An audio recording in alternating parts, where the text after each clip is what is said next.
중국의 지방재정 상태가 아주 심각하다는 보도가 나왔습니다. 중국 광시성 공안청 요금 미납으로 전기를 끊겠다는 통지서가 날아든 것인데요. 공안청은 우리나라의 경찰청을 의미합니다. 경찰청이 요금 9천만 원을 미납한 이후로 전기를 끊겠다는 통지서가 온 것인데요. 우리나라로 생각하면 말도 안 된다고 생각하실 테지만 지방정부가 그만큼 돈이 워낙 없다는 뜻이겠지요.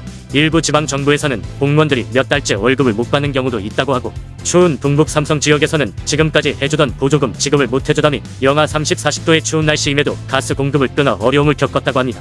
2021년 기준 중국 중앙정부와 지방정부의 부채는 GDP의 46% 정도입니다. 일본이 260%, 미국이 130%인 것에 비하면 아주 적은 수치이지만 믿을만한 정보는 아니죠. 이렇게 겉으로 드러난 수치 이외에 중국에는 숨겨진 부채가 많습니다. 대표적인 것이 LGFV입니다. 중앙정부의 눈치를 볼 필요 없이 막대한 채권을 발행하고 있는데 이것은 채무에서 빠져있기 때문입니다. 이에 중국 국영기업의 부채까지 더하면 GDP의 240%, 260%까지 되는 것으로 추측하고 있습니다. 경제성장 단계가 높았던 그리스가 GDP의 200% 수준으로 국가부도를 선언했는데 중국의 240%, 260%의 수준은 상당히 위험하다고 할 수 있죠.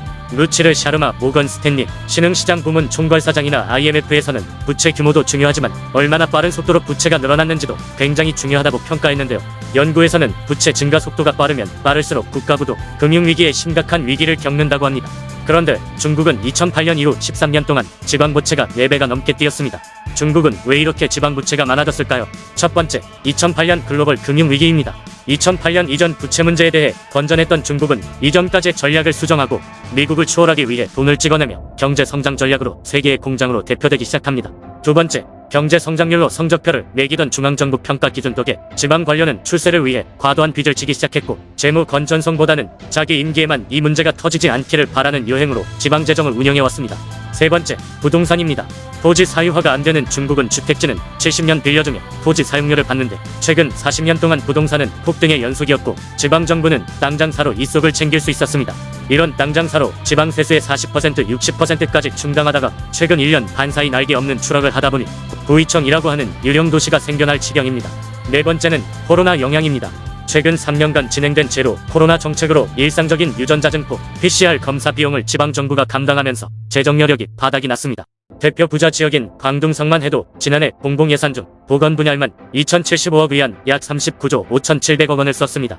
이러한 지방부채는 현재 금융으로 점차 전이되고 있습니다. 1월 구의저우성 쭈니시 산하 국유 기업인 쭈니도로교캅건설이 156억 위안 약 2조 9,750억 원 대출 상환기간을 20년으로 늘린 게 대표적 사례입니다. 보통 은행 대출 상환기간은 3년을 연장해주는 것이 일반적이지만 첫 10년은 이자만, 이후 10년간 원금 분할 상환으로 이자율도 기존 7%에서 4.5%로 깎았다고 하죠.